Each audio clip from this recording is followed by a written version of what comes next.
it is about music, but there's something special about it that pulls things out of us that nothing else can seem to do.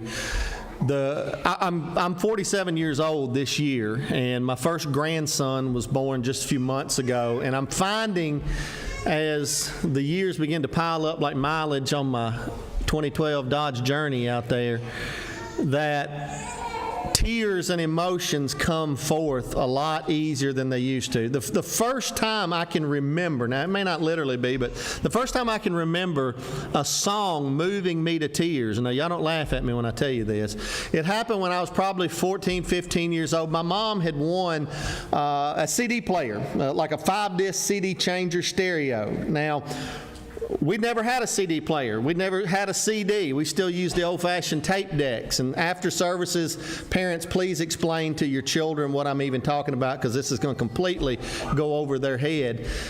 But my dad didn't have a CD, so he said, well, I'm going to go to Walmart and I'm going to get a CD. And I don't know why, I don't know what motivated him, but the CD that he bought was a country music CD, Travis Tritt, It's All About to Change. That was the CD that he bought. And I remember there was a song on that CD, and the lines to the song went something like this: there's nothing short of dying that's worse than being left alone. And I don't know what it was about that. I don't know, maybe that, at 15, you're not thinking a lot about mortality and things like that. I hadn't even had a real serious girlfriend at that point, so I didn't even know what it meant to have your heart broken yet. But something about those words, that short of dying itself, there's nothing worse than being left alone.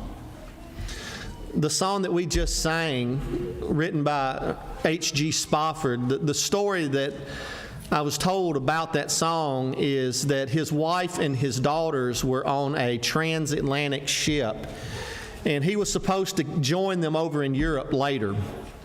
And that ship sank somewhere in the Atlantic Ocean, and his wife and his daughters all died in that ship when it sank.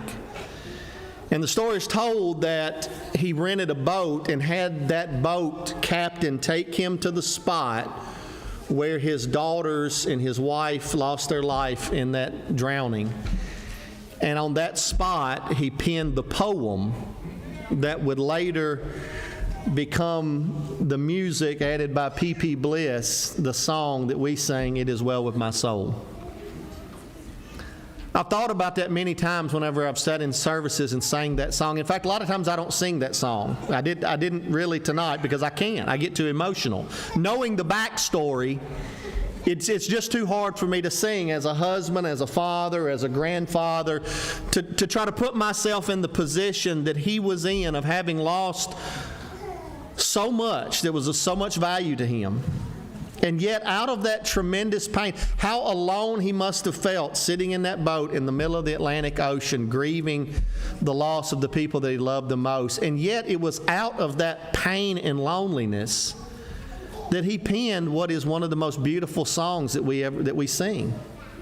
And it's also a testament to the tremendous faith that he apparently had, that even in that loneliness, even in that grief, even in that loss, that he was still able to say, above all of that, it's well with my soul. He saw a bigger picture than just was right in front of him. In our adult class tonight, we're going to be talking about how grief shared is grief that is minimized. It makes grief smaller, easier to bear when we distribute it, when we share it. When we sing that song, I always think about Isaiah 53. Isaiah 53 reminds us that Jesus also knows what it's like to be alone. Jesus also knows what it's like to be crushed by grief. In fact, verse 3 of that text says that he is a man of sorrows who is acquainted with grief. And so if you find yourself feeling all alone, and yes, death can make us feel alone. Losing people that we love can make us feel alone. But I'll tell you what else can make you feel all alone. Sin can make you feel all alone. It cannot make you feel isolated, out on an island that nobody understands. In fact, one of our most innate human instincts when we sin is to hide that. to bury it, to shirk away, to shrink away, to cover it up, not let anybody in, not let anybody know, to keep it a secret. And that's exactly how our enemy, the devil, wants us to operate, because he knows that sin can't survive out in the open. It can't survive out in the light. It only thrives in darkness.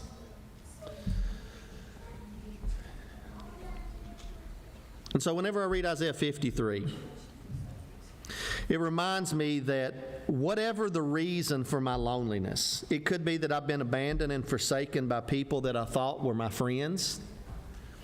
It could be that I'm abandoned and alone because people have died that I care about. It could be that I'm alone because I've isolated myself by sin and separating myself from God's people and God Himself. And yet Jesus is a man of sorrows who is acquainted with those who are grieving. And He too was stricken, smitten, afflicted, and He was esteemed as not worthy of being God's child. That's what people did to Him. And so whatever reason you might find yourself feeling all alone, I hope that tonight you'll be reminded for just a few minutes that you never truly are alone. In your darkest places, in your greatest grief, in your most shameful sin, you'll find Jesus right there. And Jesus will bring you back to His Father, and His Father will bring you back to His people, and you don't have to be alone.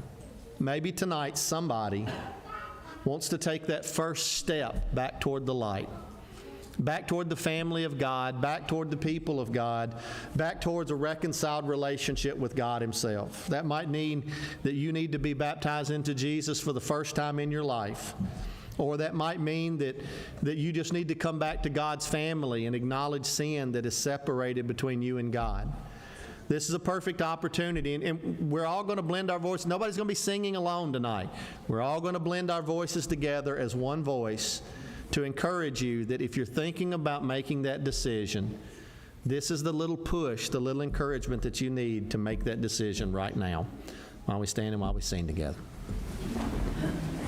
Create me a clean heart, oh God, and renew a right spirit within me. Create in me a clean heart, oh God, and renew a right spirit within.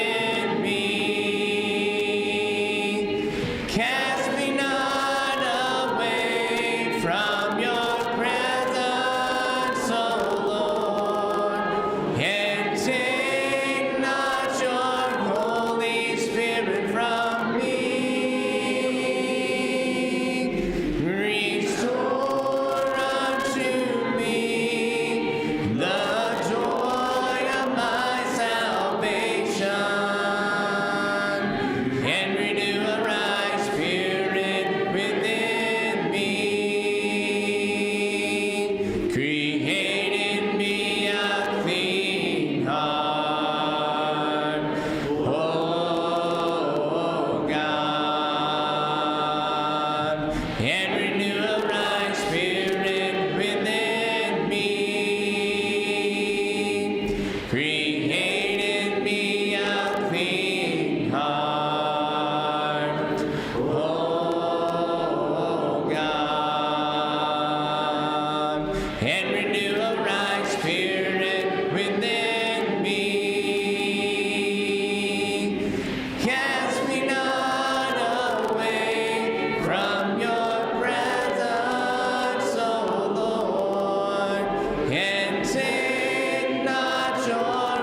Thank you again so much for being here tonight. Look forward to our Bible classes. We have classes for all ages here in just a few moments that we are all looking forward to, and our adults will be staying in here to hear a wonderful message from Brother Britton here in just a few moments as well. So, as most of you know, Jeff is out of country. We have some guests with us, and so maybe you don't know our regular pulpit minister, Jeff Abrams. He's usually in the summers we do something called Camp Americrane, and this year with the war, it kind of looked like Satan didn't want for this to happen, and Jeff and many other good Christians have been able to help this work out. He's been in Poland. He's now in Ukraine. He needs our fervent prayers as well as others for safety, but they are having a lot of success over there, many folks coming to Christ, and so we're very thankful for that. We're also very thankful that Kate was able to come back from Poland safely to us, and she's here with us tonight. And so keep remembering Jeff and others in your prayers as he travels back to us at some point next week. Let's remember Amanda Parker. She's doing a lot better. She's at home. Please remember Cheryl Brown in your prayers. She has some important tests, consultations coming up here in the next day or two for some potential surgery there. So be lifting up Miss Cheryl in your prayers. Kenny Galloway will be having his heart ablation on Monday. Amy Oliver's surgery is coming up on August the 4th. Eileen McWilliams is home in hospice care. Trip McConnell, the baby, the nephew of Sidney Borden, was discharged from UAB, and we're thankful for that good news. Also remember Janie Simpson, who needs prayers to regain her strength. And Joyce Hall has some health challenges at this time and has requested our prayers as well. Tomorrow, our children will be going to Chuck E. Cheese at 11 o'clock. If you can be there tonight after Bible classes, our youth group boys will be going to the Campbells for some swimming and other fun. Youth group doing a lot of good things. Our intern, Alex Rush, has been doing a great job with them this summer as well, doing a great job with them this week as Brother Will's out of town. And so they have a lot of good things coming up. They have a movie night at the Lenses from 5 to 9 on Friday. And girls, you already know about on Saturday, you'll be going to Meridianville for a special Girls' Day there. And so, once again, hope you'll stay for our Bible classes. Let's stand up and have a prayer as we'll be dismissed. Dear God, we thank you so much for this wonderful day that you've given us. Thank you for the opportunity that we have to stop what we are doing during the busyness of our week and come together with one another and spend time with one another, but most of all, spend time in your word, growing closer to you and closer to those who love you and know you. We pray that you will continue to be with all these that we've mentioned tonight who were sick. Bless them. We ask that you'll be with Jeff, bring him home safely to us, continue to bless his work in Ukraine. We're thankful that you've already brought Kate back safely to us as well. Bless our classes, and in Christ's name we pray. Amen.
So again, we do have Brother Brandon Britton with us tonight, if you didn't hear earlier, from Pleasant Valley Church of Christ across the river in Center Star. Look forward to hearing his message here in just a few moments.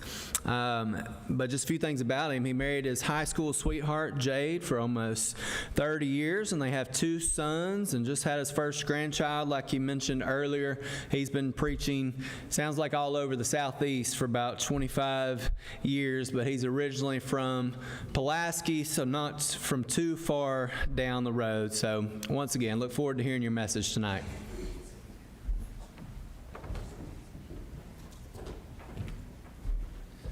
Thank y'all for having me here with you. This is my first time preaching over on this side of the river. Most of the preaching that I've done in the Shoals area has been over on our side of the river, so I'm glad to get to be over here. Although I used to come over here literally almost every day. For a while after we first moved here, my wife worked and y'all have to forgive me, I don't ever know where Sheffield, Muscle Shoals, and Tuscumbia end and begin. I know it's all kind of over here, so I don't exactly know where my wife worked, but it was over that way. I know that because every now and then I would come down the road that would lead me here, and I would eat down here and go to the dentist here and stuff like that. So I had to drive over this way out from Center Star pretty much every day. And but I'm glad to actually get to be over here and meet some folks. And I didn't realize until literally just a moment ago that had some connections here. The son of some of our members, Glenn and Karen Parker, are members here. I didn't realize that until literally just a minute ago when he introduced himself. So glad to know there's a connection between us and y'all over here. And hope you're going to enjoy what we're going to talk about tonight. It's not a fun topic, I'll be honest with you, because we're talking about grief. And there's really just nothing fun to say about grief. But I hope that you'll enjoy it from the aspect of it'll help us maybe to understand a couple of things. One of those, and I try to do this sometimes at Pleasant Valley, is just go ahead and give them my talking points at the very beginning, because sometimes I roam and meander and I get off in other places that I'm not meaning to be. And so here's kind of the 2 things that I really want to get across tonight. One of them is this: sharing is part of our spiritual DNA as Christians. Just the idea of we're in this together, mutually connected, lives that intersect and overlapped and can't be separated from one another. As is demonstrated, I know it was being explained to me, I think Thad was telling me about some of our Ukrainian brethren that y'all have been a part of for years are actually here right now.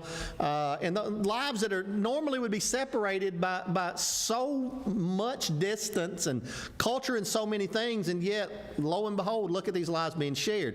And that's a necessity. You just can't have Christianity without that aspect of sharing lives. So that's one of the main things that I want us to kind of make sure that we get tonight, is that sharing is part of our DNA as Christians. And the second thing is this: what we share is not just money or possessions. Specifically, as our focus is going to be tonight, is we share every aspect of our lives, the good and the bad. What we're going to be talking about tonight is how grief divided is made lighter. Everybody in this room has experienced grief and will experience grief again in the future. And there are a few things that we try to put words, and our greatest poets and songwriters, they have an amazing way of phrasing it. But the reality is, grief is something that it's hard to describe. And even if you use the most beautiful and flowery and expressive language, it still only touches on what it feels like to experience grief. A hollowness, a loneliness, an aching that can't be touched. You have a toothache and you might, can take some Advil or something like that and ease it, and you can diagnose exactly what's wrong. The dentist say, okay, look, well, you got a cavity and it's affecting the nerve, and the nerve is connected to your jawbone, and they can explain to you, this is why you're feeling pain where you're feeling it. Grief isn't like that. Grief, we don't really know how to trace it, where to find its source. Now, we might say, well, I'm grieving because someone that I love died. That's the reason. But I'm not talking about the reason for our grief. I'm talking about the source of our grief. And different people experience it differently.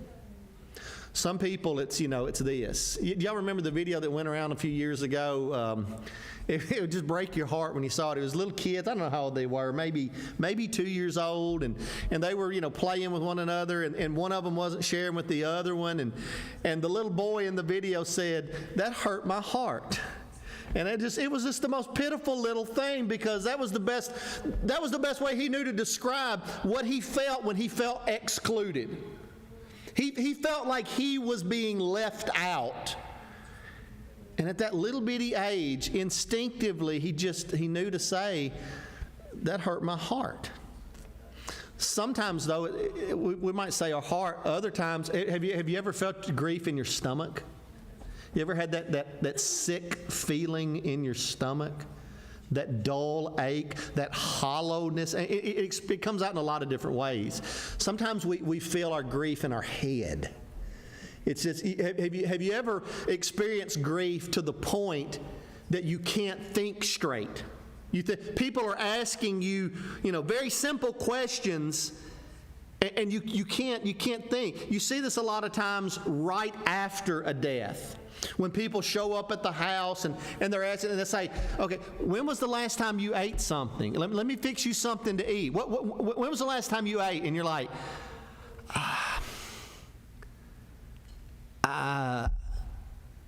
you should easily be able to say, "Well, I had dinner last night.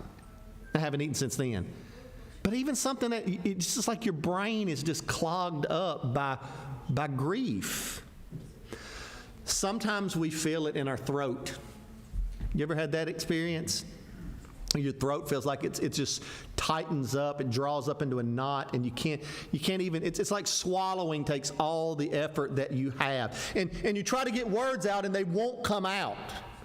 That's usually where it hits me. I talked in the Devo about the songs and things like that.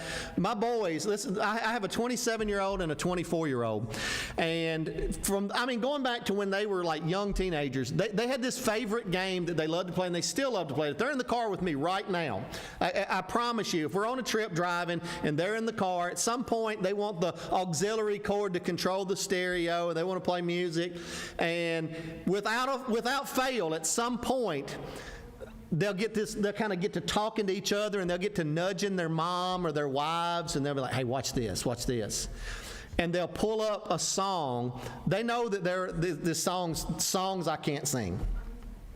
And any song that has to do with childhood or children or growing old or, growing old together, any of that stuff, I can't sing them. And I'll try. I'll be singing along. We're driving down the road, just singing top of my lungs. And then we get to that one line that just hits too close to home. And then all of a sudden, the words just disappear in my throat. They won't come out. Grief hits us a lot of different ways. And yet, grief that is shared, grief that is divided, grief that is borne, endured, carried, use the synonym you like best, by other people, especially people that know us and love us and that we care about deeply. Grief that is shared is grief that is made lighter. Now, I want to be very, very clear. I don't know that there's anything anyone can do or say that takes grief away. I don't know that there's anything you can do to take it away. It's gone. But there's a lot of things we can do to make it more bearable, to help us get through. There's an old expression, I'm sure this is a song somewhere too, time heals all wounds. And there are things that we can do for and with one another that help us pass that time to where we don't become buried by the grief, and where over time you just have that day where you realize, today wasn't as hard as the last 6 months have been. Today I didn't think about it.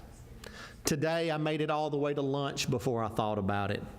Today I was able to get out of bed, take a shower, brush my teeth, put on clean clothes. Today I was able to leave the house. Today I was able to go back to work. Today I was able to sit through a whole church service and not cry one time.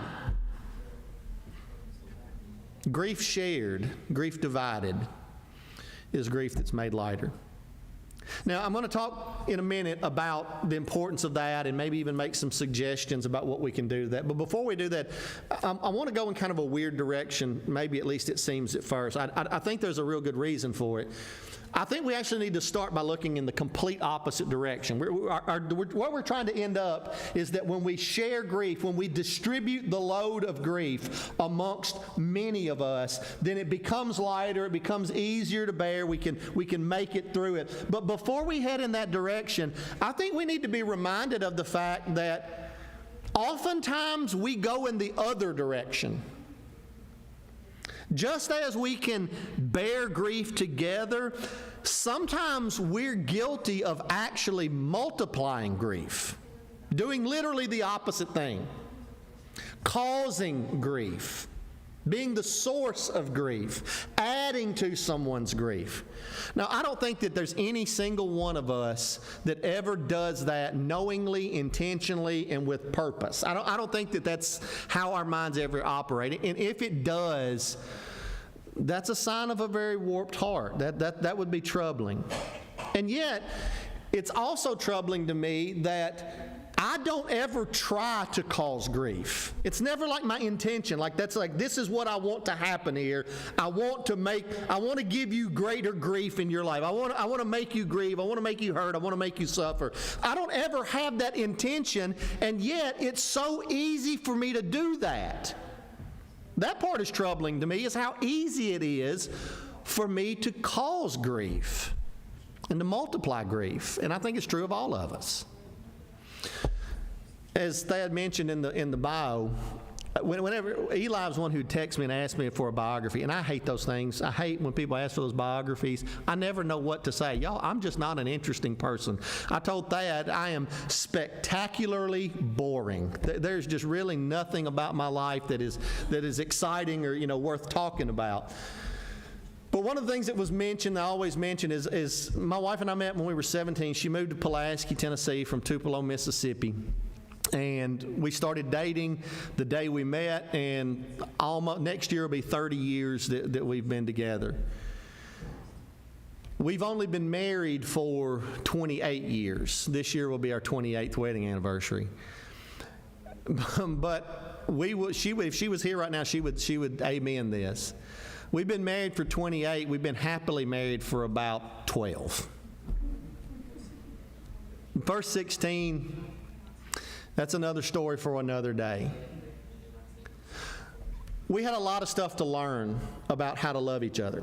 It's not that we didn't love each other in the emotional sense, like that feeling that you have for this other person, that powerful, passionate desire and want to be together and all that. We had that.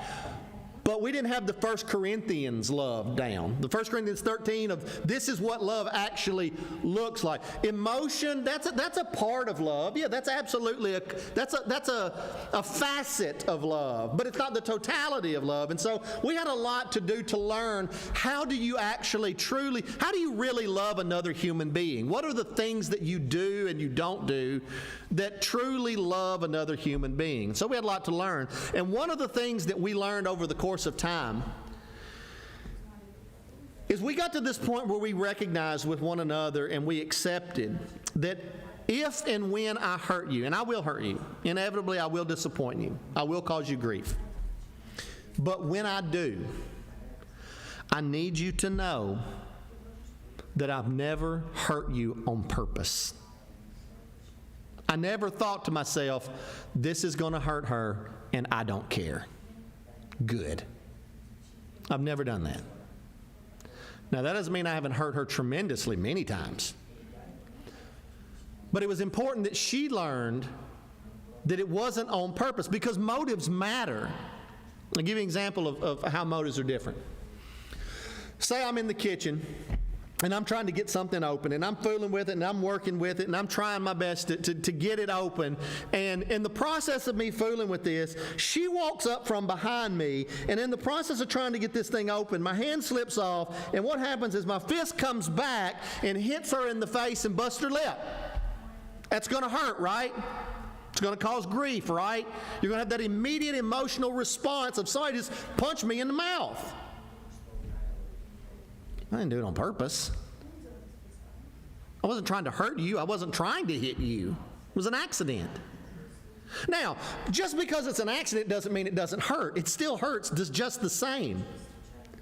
But there's a big difference in that, and you walk in the room and I punch you in the mouth on purpose. Really, there's no difference because it's the exact same thing. Both times, fist meets face, blood, pain follows. But there's a big difference because once, in one scenario, I meant to hurt you. In the other scenario, I didn't. You're hurt, but I didn't mean to. Now, why do I say that? I think that most of the time when we cause grief in people's lives, most of the time we don't mean it. It's not like a punch to the face. It's not like we're trying. It's not like that's the goal, all right? I want you to hurt. Now, granted, are there times that people ever do that? Perhaps have we ever been guilty of that? I would say yes. We probably all have been guilty of hurting somebody on purpose. Hopefully, we outgrow that. That's something, hopefully, that stays with youth. And we learn that, hey, you don't feel better by making somebody else feel worse. But, nevertheless, sometimes we hurt people. And sometimes we hurt them and we don't realize that we're hurting them. Sometimes we hurt them and we don't mean to hurt them. Sometimes we hurt them and we don't even realize that we hurt them. Have you ever had somebody angry or upset with you and you can pick up on it? You can tell the tension in the room. You can tell that they're different around you than they normally are, and you don't know why, but you know something's there. And at some point, you finally go, hey, wait, what's going on? You've been a little different lately. And then they point out something you did or said or something you failed to do or whatever the case is that hurt them. You've caused them grief, and you didn't even know you did it. And so before we really get to talking about how to share one another's griefs to make it lighter, we need to confront the fact that oftentimes our words, our actions, sometimes our not speaking up, and sometimes our lack of action can actually cause people grief and can actually multiply their grief. Biblically speaking, you see it, you don't make it past page 3 of the Bible before you encounter it. First 2 pages are wonderful, heaven on earth. Everything is fruitful, everything is abundant, everything is multiplying, everything is not just good, but everything is very good on pages 1 and 2. Page 3, all of that begins to change. The last thing that you read out of Adam's lips on page 2 of the Bible is that Eve is flesh of my flesh and bone of my bones, and we were two, and yet now we've become one. That's the last thing that you hear Adam say in chapter 2. And then the first thing that you hear him say in chapter 3 is to cast blame on her and to distance himself from her. They've eaten of the fruit. They're naked. They're ashamed. They go and they hide. God says, why are you hiding? They said, well, we were naked and we were afraid. He said, whoa, who told you that? Where did you learn it? Did you eat of the tree that I told you not to eat from? And what does Adam say? She did it. The woman. There's a way to read that even where it sounds like he's even blaming God, because he says, the woman that you gave me. You see what Adam is doing there? Now, I don't think that he begins to even fathom the ramifications of his words or his actions, just like oftentimes we don't either. But what he's actually doing is he is causing grief to his wife. He's causing grief to a fellow human. He's putting distance between him and her. He's putting blame on her. He's not taking responsibility for his own actions and by what he's saying and by what he's doing. The man who just said, this is flesh of my flesh and bones of my bones, and we're going to refer to her. Her name is woman because she was taken from the man. We were two and we're one, and now he's saying, no, it's her. And ever since then, we human beings have been doing that to one another. We scapegoat one another. We point fingers at one another. We blame each other. And we're pretty good at finding a way to avoid our own personal responsibility and blaming somebody else. And so I just thought that before we ever got into talking about how to share grief, we needed to confront the fact that oftentimes we're the ones responsible for multiplying it. We're the ones responsible for creating it. And when we do that, we are running counter to our spiritual DNA. Our spiritual DNA is this idea of sharing. In fact, this is how Paul's going to say it in Galatians 6 and verse 2. Bear one another's burdens, and in doing this, you're fulfilling the law of Christ. That's what I mean by sharing is part of our spiritual DNA. When we help one another to carry our burdens, carry our griefs, when we do that, we're actually doing what Jesus came to teach us to do. Because as we referenced in the devotional in Isaiah 53, that verse 4 goes on to say, surely He has borne our griefs. He's carried our sorrows. And so when you and I do that for one another, we're literally living out what Jesus came to do. Now, when you go through the Old Testament, you start there in Genesis chapter 3, you get introduced to that, and it just takes off like a rocket from there.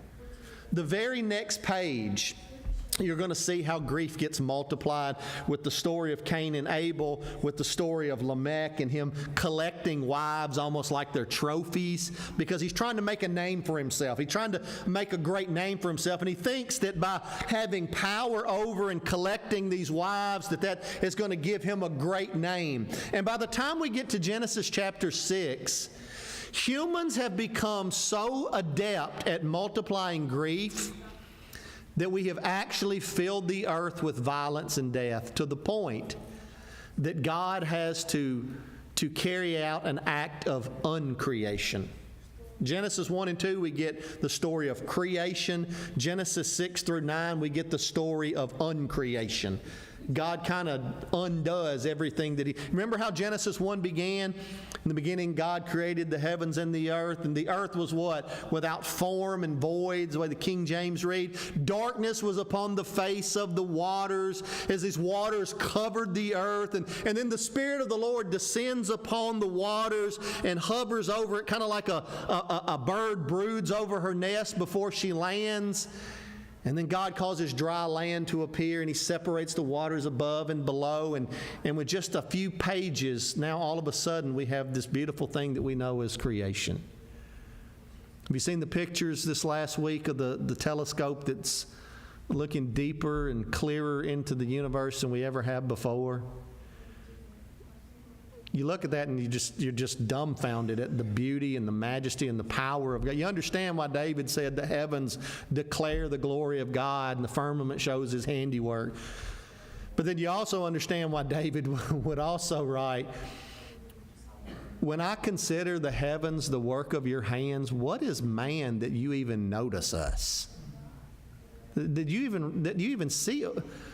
We're a speck of a speck of a speck in a universe that's beyond our comprehension to even grasp, and yet you see us. And not only see us, you care for us. You name us. You give us your name. You lift us up. And this is the way the Hebrews writer describes it, that you've crowned man with glory and honor above all the rest of creation. But then in Genesis 6, you see the opposite of that. All of those waters, they all return, and all of that land and all of the trees and the animals and all that, it's all covered, and you have an uncreation. And then God causes the waters, then you have a recreation. The earth appears again. And everything that God said to Adam in the garden, He says back to Noah. He says to Noah, now you be fruitful and multiply, and you fill the earth. Man multiplied grief upon the earth, and then God gives him another chance to multiply goodness again. And just like in Genesis 3, Once again, in Genesis chapter 9, we have the same thing happen all over again. You get sin in a garden, and you get somebody naked, and then there's a curse, and then it all starts all over again. And it's been doing that. The rest of the Old Testament doesn't get any better. In fact, it just gets worse and worse and worse. Until God comes to us in the man Jesus.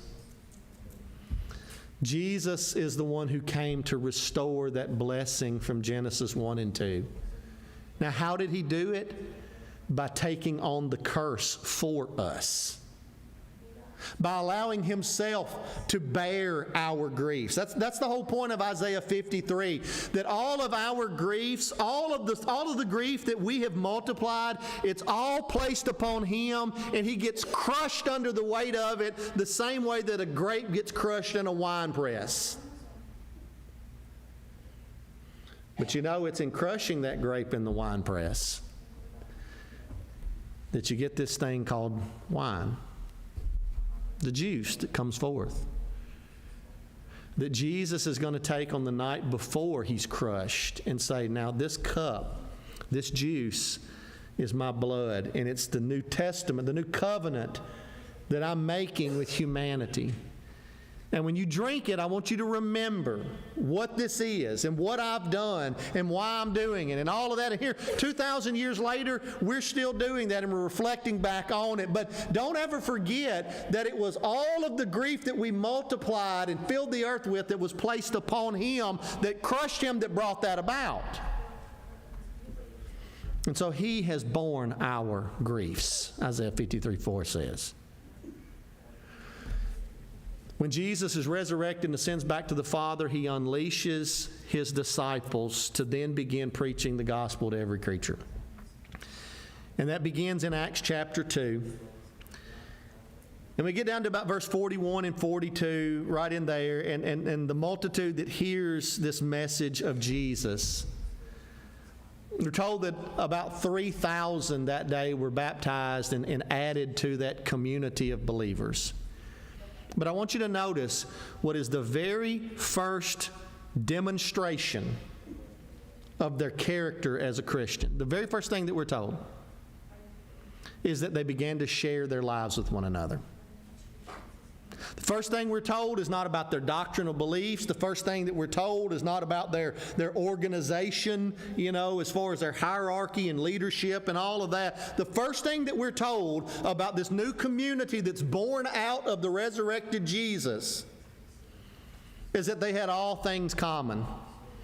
And they continued together diligently in the apostles' teaching. And they continued prayer together, and they continued eating together, and every day they were in one another's homes together. And what you read there in Acts chapter 2 is the DNA of Christianity. These people are no longer individuals who are just going through life, picking out people who are like them to share their lives with those people, and turning away from the people that are different or the people they don't like or they don't agree with. No, these people are all coming together and they share one common thing, and that's Jesus.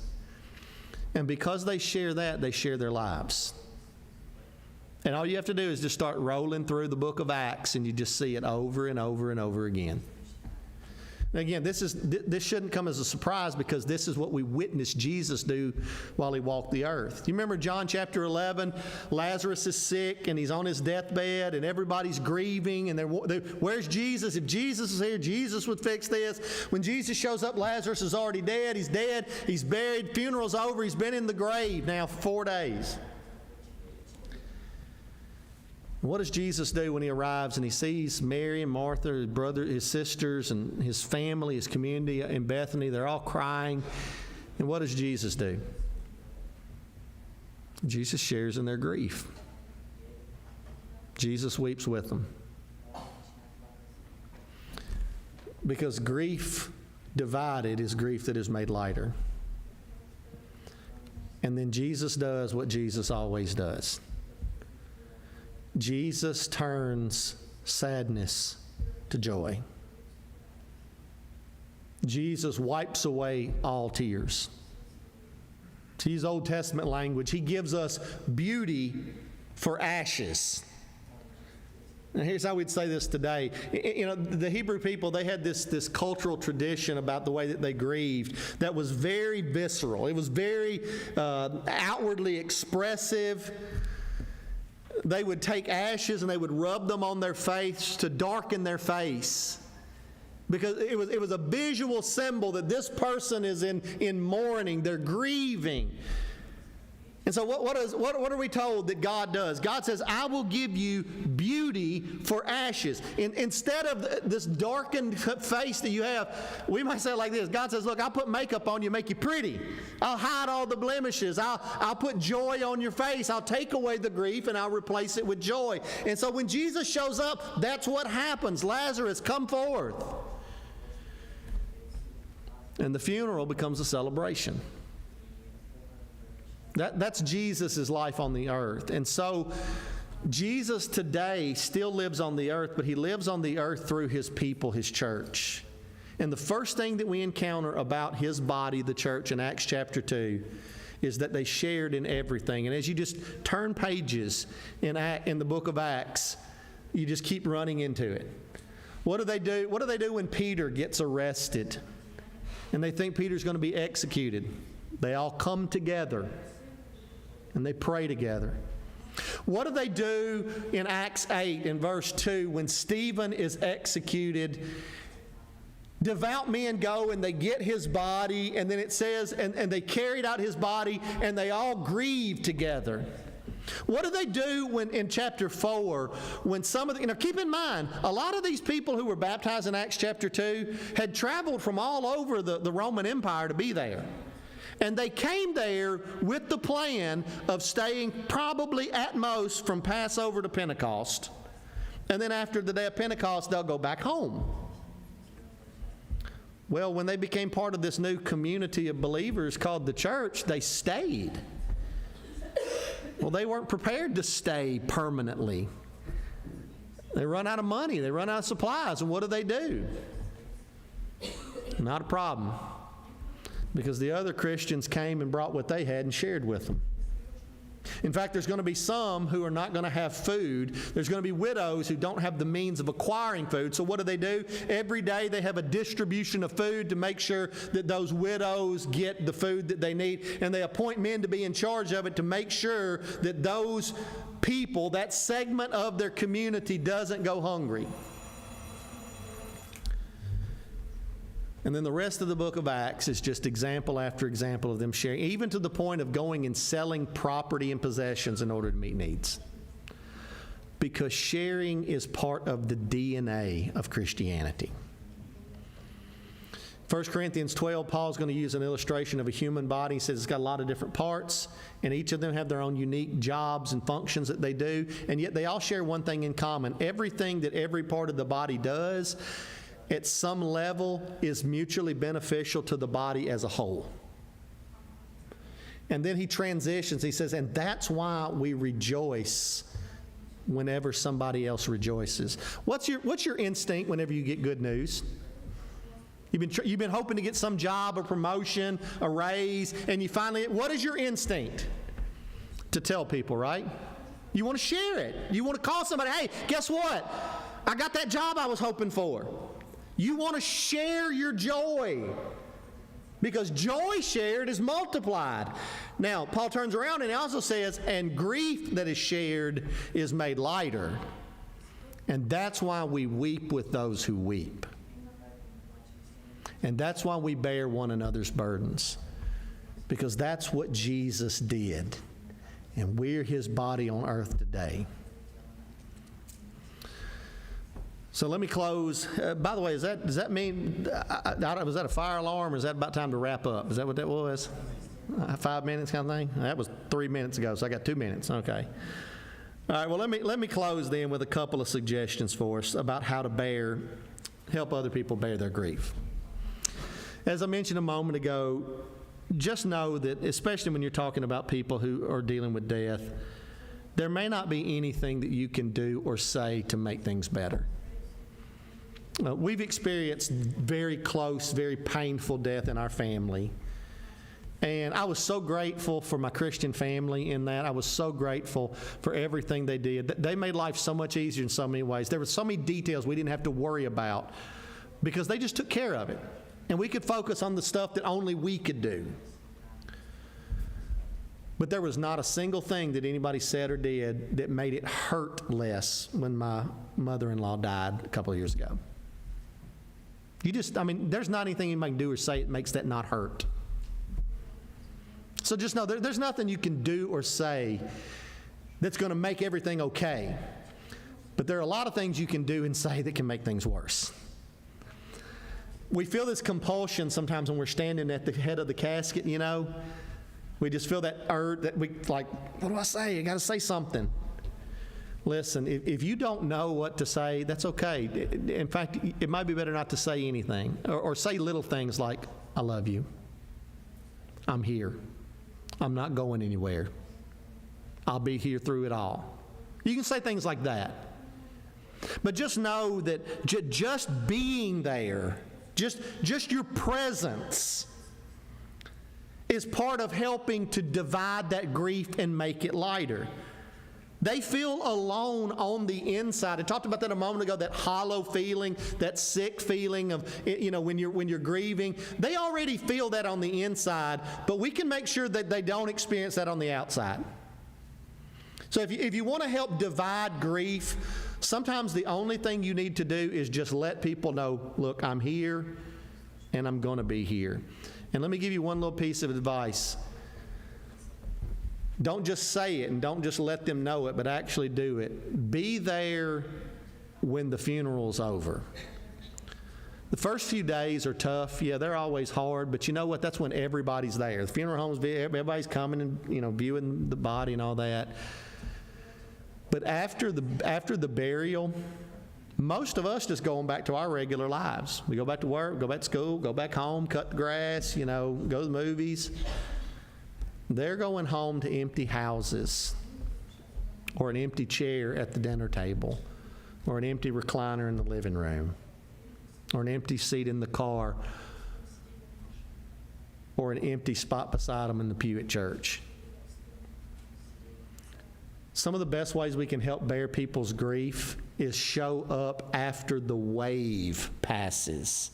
The wave of support passes, and then there's the vacuum of everybody goes back to normal. Show up and serve.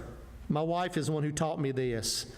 Don't say, what can I do? That's what I always said. Hey, what can I do? You tell me what to do, I'll do it. I'll do whatever you need, I'll do it. My wife said, stop doing that because people don't know and they're not going to tell you. Show up and say, hey, I'm going to wash these dishes. Is that okay? I'm going to cut the grass. I'll get that. I'm going to show up and let them know this is what I'm going to do. And if they don't want you to do, they'll stop it. But likely, just knowing that there's things they don't have to take care of will do it. One more thing I'll say is this. Be willing to listen without judgment. When people are grieving, they oftentimes say things they don't really mean and that they don't really think, but they just need to get it out. Be a place where they can get it out without judgment. And just know that, look, I'm here. I'm here for the long haul, and you don't have to go through this alone. Appreciate y'all giving me this time tonight. Hope maybe something we said tonight will help you if you're dealing with your grief, or at the very least help you help somebody deal with